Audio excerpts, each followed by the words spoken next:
மாவீரன் Napoleon போனாபட். இவர் ராஜாவா, அரசரா, பேரரசர்? இவர் அரசு குடும்பத்துல பிறந்தவரா இல்ல பணக்கார வீட்டுல பிறந்தவரா? ஒரு சாதாரண குடும்பத்துல தான் பிறக்கிறாரு. 18வது 19வது நூற்றாண்டுல இந்த உலக வரலாற்றை திரும்பி பார்க்க வைத்தவர் மாவீரர். தன் 16 வயது முடிந்த பின் பிரெஞ்சு ராணுவத்துல சேர்றாரு. பிரெஞ்சு புரட்சியப்ப தன்னோட தனிப்பட்ட திறமையினால படைத்துறை தலைவர் ஆகிறாரு. பின் முதல் பிரதம கவுன்சிலர் ஆகிறாரு. இப்படி தன்னைத்தானே செதுக்கி உயர்த்தி தனக்கென ஒரு பெரும் அரசு சாம்ராஜ்யத்தை உருவாக்கிட்டாரு. இப்ப சொல்லுங்க, இவர் மாவீரர் தானே? இப்படி எங்க பார்த்தாலும் வெற்றி வெற்றி வெற்றிங்கும் போதே இவர் கடைசியா பார்த்த போர் என்ன தெரியுமா? வாட்டர்லூ, பேட்டில் ஆஃப் வாட்டர்லூ என்ற போர்ல கடும் தோல்வி அடைகிறாரு. அப்ப செயின்ட் ஹெலனா என்ற தீவிர இவர் அடைக்கப்படுறாங்க. இவருக்கு தப்பிச்சு போற வழியே தென்படல.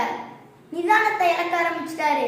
எங்க பார்த்தாலும் வெற்றி வெற்றி வெற்றின்னு பார்த்தவருக்கு தோல்வி ஏத்துக்க முடியல. அப்ப நிதானத்தை இழக்க ஆரம்பிச்சிட்டாரு அவரு. மாவீரன் நெப்போலியனை பார்க்க ஒருத்தருக்கு அனுமதி கிடைச்சிருக்கு. மாவீரன் நெப்போலியனுக்கு பிடிச்ச விளையாட்டு என்ன தெரியுமா? சதுரங்கம். அந்த சதுரங்க பலகைய பேரரசு நெப்போலியன் கிட்ட கொடுத்துட்டு வராங்க. ஒரு செகண்ட் அவர் அந்த சதுரங்க பெட்டியை தொடர்ந்து பார்த்துருந்தாருன்னா இங்கேருந்து தப்பிச்சு போயிருப்பாரு. ஏன்னா அந்த பெட்டியில இங்கேருந்து தப்பிச்சு போறதுக்கு அவருக்கு வழி கிடைச்சிருக்கும், குறிப்பு இருந்திருக்கு. ஆனா அவரால் பார்க்க முடியல, கவனிக்க முடியல. ஏன்னா அவர் நிதானத்தை இழக்க ஆரம்பிச்சிட்டாரு. தன்னோட முடிவு இங்கதான், அவ்வளவுதான் முடிஞ்சிருச்சு அப்படின்னு அவர் மைண்ட்ல பிக்ஸ் பண்ணிக்கிட்டாரு.